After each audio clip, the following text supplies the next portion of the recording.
Hello sir. I am here from TuFee app. We have successfully created a teacher profile in the previous video. In this tutorial, we will learn how to do teacher login to the app. It's a very simple process. Teacher login is the same as student login. When we are creating a teacher profile, we have given the teacher login key. We need that key only for teacher login. First, I am log out from the admin side. Now we are on the login page of the app.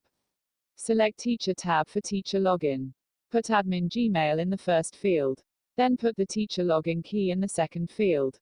And click on Login. And wow, we have successfully logged in from the teacher's side. This all function works the same as the admin side app. Here let's check which permission we got.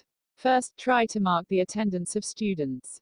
Yeah, we have permission to mark students' attendances. Now let's check Institute reports. Nope, we don't have permission to check Institute reports. So this is a tutorial about teacher login.